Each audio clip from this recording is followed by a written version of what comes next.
Hello viewers, তোমরা সবাই কেমন আছো? আশা করছি তোমরা সবাই অনেক ভালো আছো। আজকে আমি তোমাদেরকে সপ্তম শ্রেণী গণিত প্রবাহ এই বইটির 193 নম্বর পৃষ্ঠার 1 নম্বর দাগের এবং 194 নম্বর পৃষ্ঠার 2 নম্বর দাগের অঙ্কগুলো সুন্দর করে বুঝিয়ে সমাধান করে দেবো, 2-3। তাই তোমরা ভিডিওটা প্রথম থেকে শেষ পর্যন্ত মন দিয়ে দেখে দেখো, ঠিক আছে? ভিডিও শুরু করার আগে তোমাদের কাছে একটা ছোট্ট অনুরোধ করবো, যে সমস্ত ভাই বোনরা এখন আমাদের এই চ্যানেলটা সাবস্ক্রাইব করেনি তারা প্লিজ চ্যানেলটাকে সাবস্ক্রাইব করে দেবে। আর যারা আগে থেকে সাবস্ক্রাইব করে রেখেছো তাদেরকে আমি অসংখ্য অসংখ্য ধন্যবাদ জানাচ্ছি। এখানে কি বলছে দেখো, স্তম্ভ চিত্র আঁকা আজকে আমরা শিখে নেব। তাহলে এখানে দেখো কোশ্চেনে কি 16তে বলেছে, আমাদের পাড়ার 55টি পরিবারের সদস্য সংখ্যার একটি স্তম্ভ লেখচিত্র তৈরি করলাম। তাহলে স্তম্ভ লেখচিত্র আঁকতে গেলে প্রথমে আমাদেরকে এরকম করে একটা আঁকা টানতে হবে, ঠিক আছে? এর একদিকে আমি লিখেছি, এখানে এই অঙ্কটা করে দেওয়া আছে তাই বুঝাচ্ছি, পরের অঙ্কটা আমি করাবো এবং প্লাস বোঝাবো, ঠিক আছে? তাহলে এখানে দেখো সদস্য সংখ্যা লিখেছে উলম্ব বরাবর 1 একক সমান একটি পরিবার, লিখে দিয়েছে 55টি পরিবারের সদস্য সংখ্যা, ঠিক আছে? তাহলে এখানে দেখো 5, 10, 15, 20 করে লিখে দিয়েছে, এখানে 2 জন 3 জন 4 জন করে লিখে দিয়েছে। এখানে কি বলেছে, 55টি পরিবারের মধ্যে 4 জন সদস্য সংখ্যার পরিবার কতগুলো রয়েছে। তাহলে 55টি পরিবার রয়েছে, এখানে উপরে বলেই দিয়েছে। 4 জন সদস্য পরিবার কত রয়েছে, এখানে দেখো এই সোজা দেখি এই গ্রাফটা কত উঠেছে না 15তে উঠে গেছে। তাহলে এটা হয়ে যাবে 15 জন।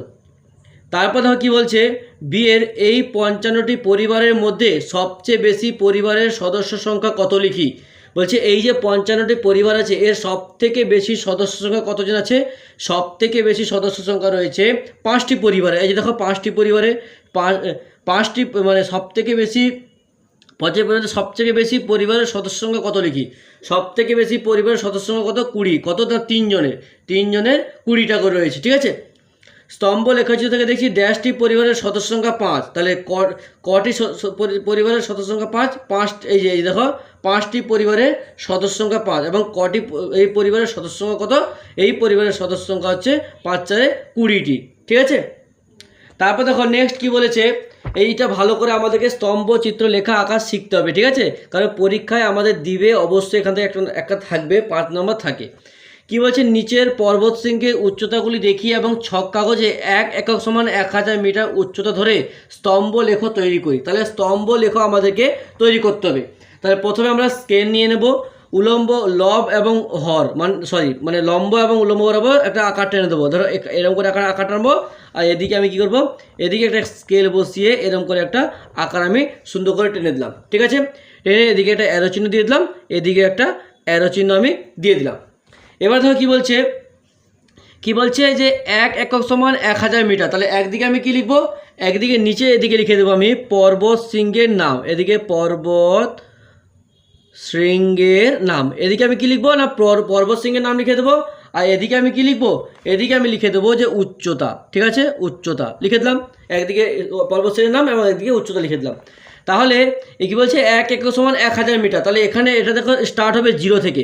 তাহলে 1 একক সমান আমাদের হবে 1000 মিটার। তাহলে এটা হবে 1000, তারপরে হবে এটা হবে 2000, এটা হবে 3000, এরকম করে আমাদেরকে ডট ডট করে কত আছে, সর্বোচ্চ হচ্ছে 8000কে আমাদের করতে হবে। 3000, এটা হয়ে যাবে 4000, এটা হয়ে যাবে 5000, এটা হয়ে যাবে 6000, এখানে হয়ে যাবে 7000 এবং এটা হয়ে যাবে 8000। আমাদের ডিস্টেন্সটা কিন্তু একই রকমের রাখতে হবে, ঠিক আছে? তাহলে একদিকে আছে, এদিকে লিখবো গডউইন অস্টিন। তাহলে এটা হয়ে যাবে, এখানে হয়ে যাবে গডউইন অস্টিন, আমি শর্টকাটে লিখে দিচ্ছি, ঠিক আছে? Godwin Austen. তারপর কৈলাস নন্দা দেবী, এটা হবে কৈলাসের কে লিখে দিলাম, নন্দা দেবীর এন লিখে দিলাম এবং অন্নপূর্ণার এ লিখে দিলাম। এবার দেখো কি বলছে, এই গডউইনের উচ্চতা কত, 8610। তাহলে এই গডউইনের উচ্চতা 8610। 8000 কোথায়, এই যে 8610। দেখো 8000 এবং 9000 এর মাঝখানে দেখো 100 করে তুমি করে দেবে। এই যে ধরো 7000 থেকে 8000 এর মাঝখানে 1 2 3 100 200 300 400 করে দিলে, ঠিক আছে? একটা ম্যাক্সিমাম একটা আন্দাজ করে আমাদের করে দেবে। তাহলে এটা আমাদের সুন্দর করে তুলে দেবো 8610। এটা হয়ে গেল আমাদের গডউইন অস্টিনের স্তম্ভ রেখাচিত্র। তারপর দেখো কত রয়েছে, কৈলাসের 6710। তাহলে কৈলাসের হবে 6710, 6000 কাই, এই যে 6710। ধরো এখানে 100 200 300 400 500 600 710 রয়েছে। তাহলে এখান থেকে এটা স্কেল দিয়ে এরকম করে সুন্দর করে 6710 করে দিতে হবে, ঠিক আছে? তারপর হচ্ছে নন্দা দেবীর 7825। তাহলে 7825 ওই রকমই অ্যাপ্রোচ একটা আকার আশেপাশে আমাদেরকে সুন্দর করে এঁকে দিতে হবে, 7825। তারপর হবে 8090। তাহলে 8090 আমি চলে গেলাম 90-এ চলে যাবে। ঠিক আছে, এরকম করে কিন্তু করতে হবে। তারপর দেখো আরও একটা আমি অঙ্ক করে দেখাচ্ছি। দেখো 3 নম্বর দাগের অঙ্কটা কী বলছে, আমাদের সপ্তম শ্রেণীর 55 জন ছাত্রছাত্রী ও অষ্টম শ্রেণীর 60 জন ছাত্রছাত্রীর প্রিয় খেলার তথ্য জোগাড় করে নিচে টেবিলে লিখলাম। এই তথ্য দ্বিস্তম্ভ চিত্রের মাধ্যমে প্রকাশ করতে বলছে।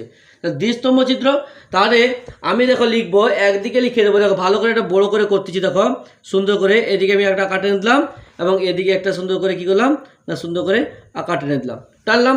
তাহলে এখানে লিখবো, একদিকে লিখে দেবো খেলার নাম, একদিকে এখানে লিখবো খেলার নাম, আর এদিকে লিখে দেবো আমি ছাত্রছাত্রীর সংখ্যা, ছাত্র ছাত্রীর সংখ্যা লিখে দিলাম। তাহলে এখানে আমি লিখে দেবো 0 থেকে স্টার্ট করব, 0 1 2 3 4 5 6 7 8 9 10 11 12 13 14 15 ডট ডট করে ওই যে কতটা বন্ধ আছে আমাদের এখানে 18টা বন্ধ রয়েছে। ঠিক আছে, যতটা বন্ধ আছে আমার একটা ম্যাক্সিমাম একটা টেনে দিতে হবে, আমি টেনে দিলাম। ঠিক আছে, তাহলে এদিকে দেখো সপ্তম শ্রেণীর ছাত্রছাত্রীর সংখ্যা ক্রিকেটে কত 12 জন, তাহলে ক্রিকেটে হবে 12 জন সপ্তম শ্রেণীর ছাত্রছাত্রীর সংখ্যা, তাহলে ক্রিকেটে 12 জন আর অষ্টম শ্রেণীর 14 জন। তাহলে সপ্তম শ্রেণীর ক্রিকেটে 12 লিখবো, 12 কোথায়, এই যে আমি চলে যাব 12, এই সোজা 12 দিয়ে চলে গেলাম 12, ক্রিকেটে 12 আর অষ্টম শ্রেণী কত 14, তাহলে অষ্টম শ্রেণী 14, এই যে 14 এখানে, তাহলে এখান থেকে এরকম করে 14 হয়ে গেল। তাহলে এটা কি হলো, এটা হয়ে গেল তোমার ক্রিকেট। ঠিক আছে, এটা ক্রিকেট হয়ে গেল, এটা সপ্তম শ্রেণীর অষ্টম শ্রেণী, এরকম করে প্রত্যেকটা আমাদের করতে হবে। ফুটবলে হবে 14 16, তাহলে 14 কোথায়, এই 14তে চলে যাবো আমি, এরকম করে সুন্দর করে স্কেল দিয়ে টানতে হবে। ঠিক আছে, উপরে যাব এরকম করে, এটা 14 এঁকে দেবো, আর 16 তার যে উপরের দিকে চলে যাবো 16। ঠিক আছে, 16 করে দিলাম। এটা কি হবে, এটা হয়ে যাবে তোমার ফুটবল, এটা হয়ে যাবে ফুটবল। ঠিক আছে, তাহলে এরকম করে কিন্তু তোমরা নিজেরা আঁকবে, আমি আর একে দেখাচ্ছি না, এরকম করে সুন্দর করে কিন্তু অঙ্কগুলো করে নেবে। ঠিক আছে, দেখো এরকম যে পরীক্ষায় যেরকম টাইপের থাকবে এক এক সময় যত এরকম স্তম্ভ উলম্ব লম্ব বরাবর করে নেবে। ঠিক আছে, করে দেওয়ার পর তোমার ধরো আমি এই অঙ্কটা পুরোটা করে দেখাচ্ছি। দেখো ফুটবল 7 হবে 8 10, 8 কায় এস 8, এখান থেকে দেখো স্কেল নেবে। ঠিক আছে, স্কেল নিয়ে এরকম করে সুন্দর করে এখানে 8 করে দিবে, 8-এ এরকম সুন্দর করে আঁকা স্কেল দিয়ে আঁকা টানবে, এটা হয়ে যাবে 8। আর এটা কী বলছে 10 বলেছে, 10 একটু উপরে হবে, তাই এটা হয়ে যাবে তোমার 10। তাহলে এটা কী নাম হবে, এটা হয়ে যাবে তোমার সাঁতার, তাহলে এটা আমি দিয়ে দেবো সাঁতার হলো। তারপর যে হকি আছে 11 12, তাহলে 11 12 হকি, তাহলে এখানে একটা প্রথমে চলে যাব 11 ঘর চলে যাব, তারপরে আমি চলে যাব 12 ঘর, এটা হয়ে গেলে কি, এটা হয়ে গেলে তোমার হকি সপ্তম অষ্টম শ্রেণীর জন্য।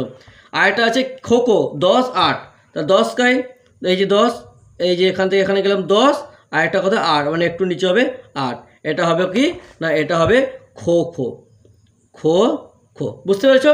তাহলে এরকম করে কিন্তু প্রত্যেকটা অঙ্ক তোমরা কিন্তু করে নেবে। ঠিক আছে, আমি আর স্তম্ভ লিখেছি তো অঙ্কগুলো করাবো না, এরকম করে বুঝে বুঝে করবে, পরীক্ষায় যেটা দেবে ঠিক আছে সেটাই প্রথমে উলম্ব লম্ব বরাবর এঁকে নেবে, এঁকে দিয়ে এদিকে যদি হিউজ অনেক বড় সংখ্যা থাকে তাহলে এক একক সমান একটু বেশি করে ধরে নেবে, ধরে তারপরে যত ধরবে সেটা কিন্তু এখানে লিখে দেবে, লিখে এদিকে নামগুলো দিয়ে দেবে আর এদিকে সংখ্যা যেগুলো থাকবে যেটা মেনশন করা থাকবে সেটা এঁকে দিয়ে করতে হবে। তাহলে হয়ে গেল।